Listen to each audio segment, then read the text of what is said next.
Hi everyone. So in the last video we talked about how the free will defense might run into problems in trying to make sense of God's omnipotence. Well, in this video we're going to look at how the free will defense might also run into some problems when thinking about God's omniscience. And then we'll look at some possible replies that someone who likes the free will defense might try to give. So in this video we'll briefly review the free will defense, then we'll talk about God's supposed foreknowledge. We'll talk about how this foreknowledge seems to pose a problem for free will. Then we'll turn back to what's called the paradox of omnipotence and how there might be a solution to this paradox and applying that to the problem we saw in our last video.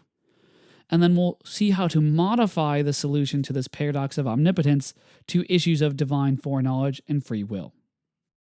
So remember, the following is the central idea behind the supposed logical problem of evil.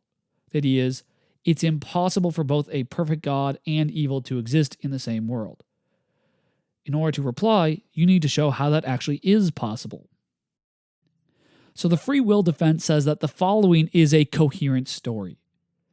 Free will's a good thing. God being all-knowing knows it's a good thing. God being all-good wants there to be this good thing, free will. God being all-powerful has the ability to create a world with free will. Thus, a perfect God would create a world with free will. However, by creating a world with free will, God thereby gives his or her creatures the ability to choose between doing good or doing evil. God has to leave it up to them, and thereby takes the risk that they will sometimes choose to do evil. Well, once God creates the world, sometimes these free creatures freely choose to do evil, even though God, being all good, doesn't want them to.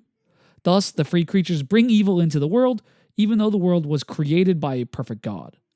God, however, recognizes that this world with free will is still so good that it's better than a world without free will.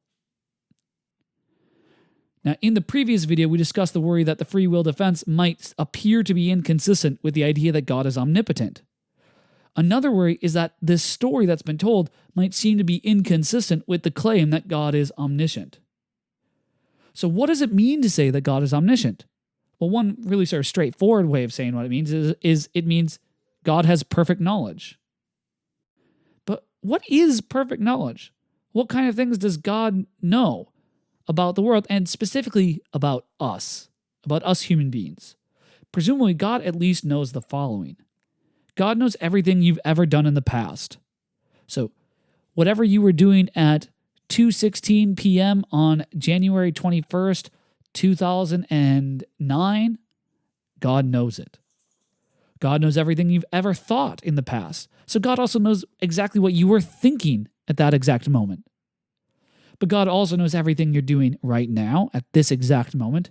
And God knows everything that you're thinking at this exact moment. Well, but what about the future? So God might know everything that you have done and have thought. And God might know everything you're doing and thinking. But does God know everything that you will do and will think? So think, what are you going to be doing on January 21st, 2037 at 6:07 p.m. Central Time? Now, I have no idea what I'm going to be doing then. I have no idea what you're going to be doing then. But does God's perfect knowledge mean that God knows what you're going to be doing at that exact time and what you're going to be thinking at exactly that time? So many theologians want to say yes, that God does know these things about the future. If God lacks this knowledge, then it seems as if God's knowledge is limited and thereby not perfect. So God's knowledge of the future is sometimes called God's foreknowledge or divine foreknowledge. And this is what leads to the worry for the free will defense and God's omniscience.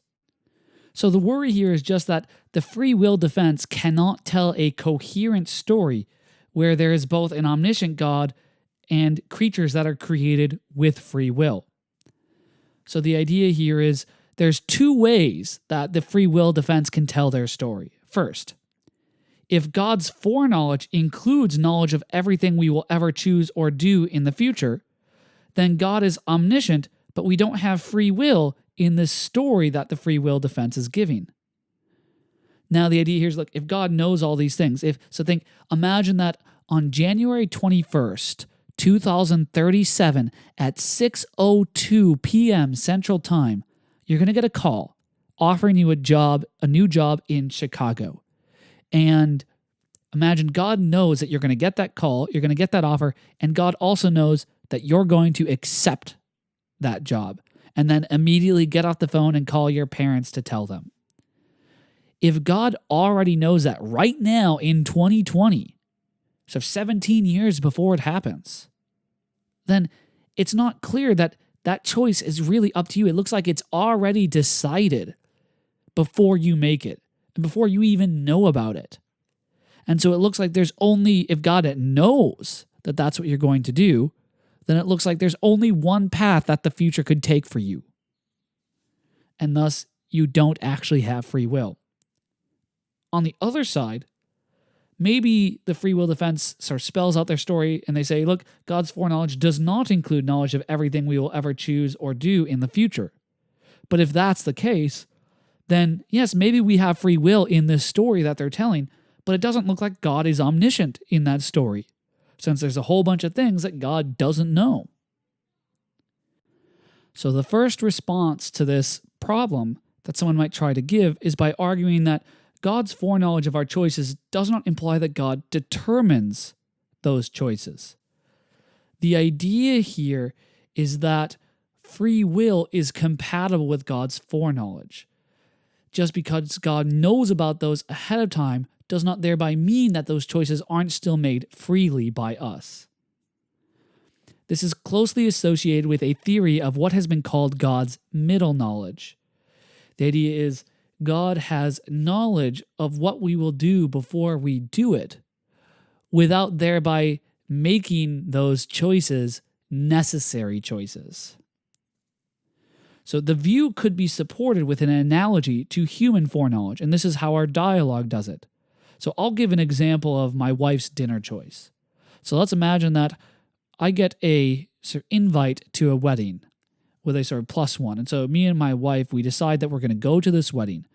And we reply saying we're going to go. And then we get a sort of item where we're supposed to, it sort of tells us what the menu options are going to be. And let's say that there is a steak option and a vegetarian lasagna option. Well, I know, I don't have to ask my wife. I know, maybe, let's say the wedding's 3 months down the line. I know 3 months in advance that when we go to this wedding, my wife is going to be eating the vegetarian lasagna that night. How do I know that? Well, because she's a vegetarian. She doesn't like meat. She thinks steak is disgusting, and she's chosen to be a vegetarian. So I don't need to ask her or anything like that. I already know before she does it that that's what she's going to be eating on that night. But does that mean that my wife doesn't make that choice freely? Of course not. I'm not making the choice for her. I'm not causing her to make that choice. I'm not determining that she makes that choice. I'm not holding a gun to her head. I'm not shoving the food down her mouth when she sort of eats it. The fact that I knew that that's what she was going to be eating before she did doesn't mean that I thereby guaranteed she'd do it. I didn't determine it to happen. So I knew about it ahead of time, but it was still her choice, her free choice.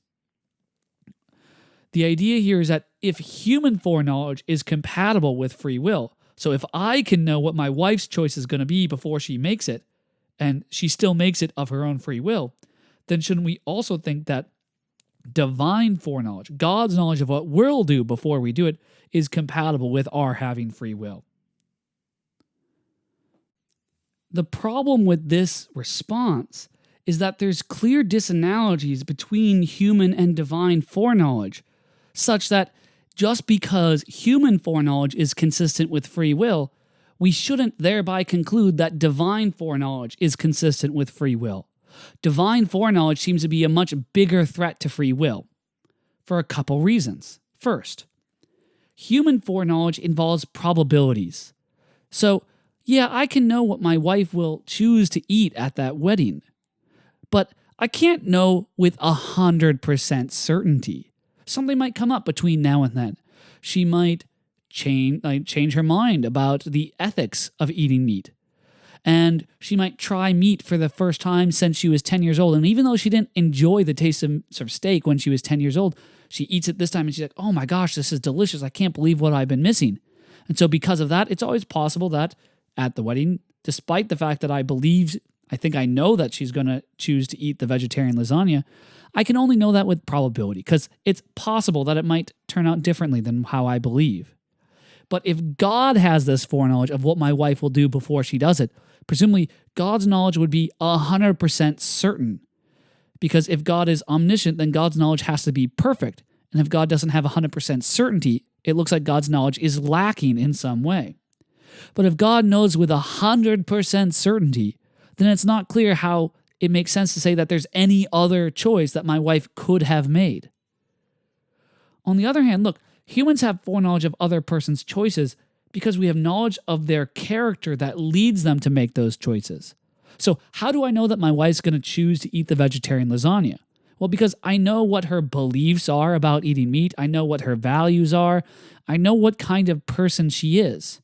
And I know that people with her kind of character will make this kind of choice to eat the vegetarian lasagna rather than the steak. But notice that character I know her as a person because I know her well, but I didn't create her character. I'm not responsible for giving her the kind of character she has, of making her the kind of person she is. And so I just know what kind of person she is and use that to know what choice she will make. But in the case of God, according to God, God doesn't just sort of know what that person will choose. So God knows what kind of person they are and thereby knows what choices they will make. But God also created that person to be that kind of person, knowing that it would lead them to make those choices. So think of it this way. Imagine, not that I know what my wife will choose, but imagine I create a robot and I create a program for that robot, knowing that by programming the robot in that way, that robot is going to kill a person. And so I create the robot, put the program in, push start, and then the robot does exactly that. That everything I knew that did. Now, the reason it makes that choice because of the program that it has, but it has the program that it has, it's the kind of robot it is, because I created it that way. It looks like I'm the one that's in control of what the robot does. The robot doesn't seem to have free will when I am in control of the program that leads it to make that choice. Similarly, if God creates us, knowing that if God creates us this particular way with this kind of program, it'll lead us to make these kinds of choices, then it looks like we don't have those choices. All right. Similarly, imagine God is sort of at the moment of creation. And God's saying, okay, I can create Sam in two ways. I can create Sam with this kind of personality, or I can create Sam with this second kind of personality. If I create Sam with the first personality, then when he's an adult, he'll choose to become a philosopher. But if I create Sam with this slightly different personality, well, then that'll lead Sam to that kind of person would choose to become a mathematician. Then God's going, okay, well, which character, which personality am I going to create Sam with? Because you know what? I'm going to create the one where Sam has this personality that people of that kind would choose to become a philosopher. At that point, it looks like God is choosing for me that I'm going to become a philosopher, and it's not really my free choice. It's at this point that one of the characters in the dialogue suggests that maybe we can find a better solution to this problem of God's omniscience and our free will by considering a different famous problem for theism, what's sometimes called the paradox of omnipotence. So, many of you are probably already familiar with a simple version of this paradox. The idea is it's what's known as the stone paradox. Can God create a stone so big that even God can't lift it? If you say yes, then it looks like there's a possible stone that God doesn't have the power to lift, and so God's not omnipotent. If you say no, then it looks like God doesn't have the power to create this relevant stone, and so God is not omnipotent. So no matter how you answer the question, it looks like you have to say God is not omnipotent. And isn't that a bad thing for a theist? Isn't that a paradox for the person who believes in an all-powerful God? So you can do this with anything. It doesn't matter if it's a stone. The question is really just, could an all-powerful being sort of create something that would limit themselves in various ways? So could God create a burrito so hot that even God couldn't eat it? I think that was on South Park once. Didn't really watch the show, but you get the idea. So the traditional solution to the stone paradox is to say that it only arises because we haven't thought clearly enough about what omnipotence means. So you might think, look, the omnipotence is just the power to do anything we can describe. But the worry with this is that, as the stone paradox points out, is that we can describe a lot of things that just don't even make sense. They're not even possibilities. So a round square is not even possible. It doesn't make sense. It's just gibberish. It doesn't pick out any possible thing. And so to say that someone can't create a round square isn't to limit their power in any way, because we haven't identified a genuine possibility. And so someone might say, look, omnipotence is just the power to do everything that is logically possible. So God, anything that is logically possible, God is able, has the power to produce any of those possible things. And there's nothing besides the logically possible things, and so there's nothing that God can't do. All right, so on the second explanation of omnipotence, there is no stone paradox. Because look, the claim, a stone so big that even an omnipotent being couldn't lift it. That doesn't make any sense. It's like talking about a round square. It's just gibberish. We might think it makes sense when we hear it, but when you think about what it actually means, you'll see that it actually sort of contradicts itself. All right, so the second definition of omnipotence also solves that worry about free will and omnipotence we saw in our last video. So the free will defense must say two things that seem to deny God's omnipotence initially. They must say that God cannot control the choices of free creatures. Well, doesn't that say there's something God can't do? It also has to say God cannot create free creatures that are guaranteed to make the morally right choice all the time. The revised definition of omnipotence explains why neither of these claims puts any limits on God's power. It's a contradiction to say that a human's choices are determined or controlled or guaranteed, but also free. The idea is, on this view, free will is incompatible with determinism. And so the idea is to say that God can't control the choices of free creatures isn't to put any limit, because that's not a genuine logical possibility. Similarly, claims 1 and 2 above do not identify a possible situation, and so there are no limits on God's power. God is still able to do all the possible things. These two claims, they just pick out something that just doesn't even make sense. So we might use these ideas as inspiration for a solution to the problem of free will and divine foreknowledge. Here's one attempt you might make. You might say, look, God's omniscience doesn't mean that God knows everything.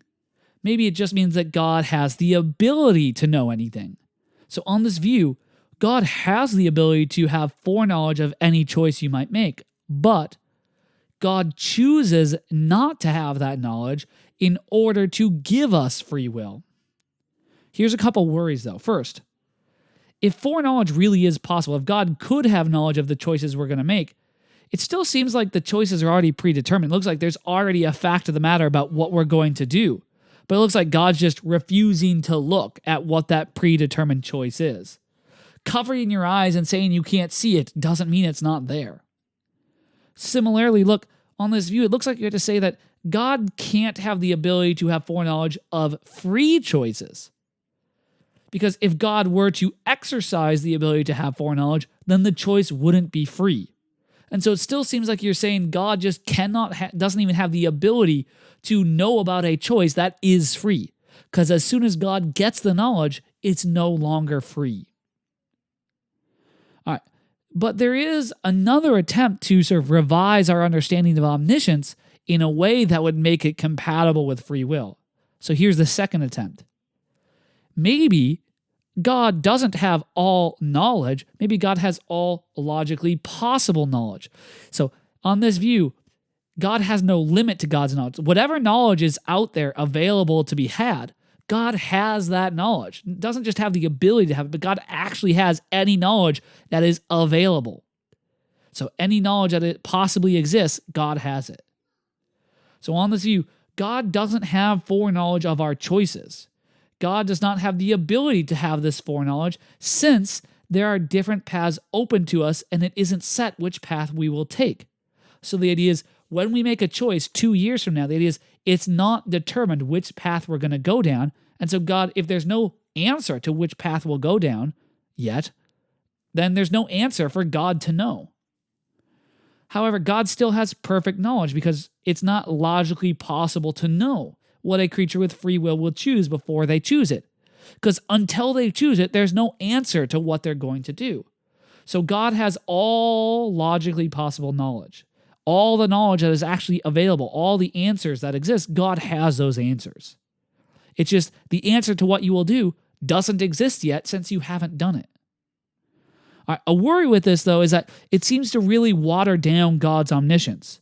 It isn't clear on this view that God really knows very much at all about the future. And so the question becomes, well, what is it really like? What does God's omniscience really include on this picture?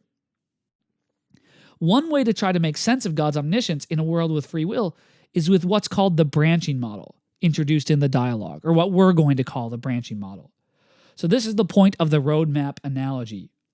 The idea is, imagine a roadmap that sort of starts at my house and shows all the different roads leading anywhere. Now, when you look at that roadmap, let's say I'm about to take a road trip. The idea is, you might not know exactly, so when I get to the first turn, whether I'm going to take a left or a right. But you know that if I take a left, well, then I'll run into the sort of maybe BP gas station. And if I turn right, I'll drive by the Kroger grocery store. So you know what would happen if I turned left, and you know what would happen if I turned right. You know where the street would lead, even if you don't know which path I'm going to take. The idea is, maybe God is like that. Maybe God knows all the choices that we could make, and God knows, well, if we make that choice, what would happen because of that choice, and what choices we'd be led to next. And then there's also a GPS analogy. Not only that, God also sees us on this map. So God sees that we're driving down the road. God sees that we're going to have to make a choice between going left or right. And God knows that, well, if we go right, we'll go by the gas. So if we go left, we'll go by the gas station. If we go right, we'll go by the grocery store. And then as God sort of sees the GPS, as soon as we make the choice, God sees us go to the left. And now God knows we're going to drive by the gas station. That is, God might know that you have a choice between either majoring in mathematics or business at Tuskegee. God doesn't know which choice you'll make, but God knows that if you choose to major in mathematics, then you'll sign up for these classes. And God knows that if you choose to major in business, then you'll sign up for these other classes. And then as soon as you make that choice, God then knows, okay, you chose to major in business. And now God knows, okay, now you're going to have to sign up for these classes. And now God knows, well, now you're going to come up to another choice where you have to sign up for Professor A's business class or Professor B's. God doesn't know which choice you'll make, but God knows if you sign up for one or the other. So this is the idea, is God knows that you'll be faced with a certain choice between A and B. God knows what the results will be if you choose A, and God knows what the results will be if you choose B. So God knows quite a bit about the future, a lot more than any of us know.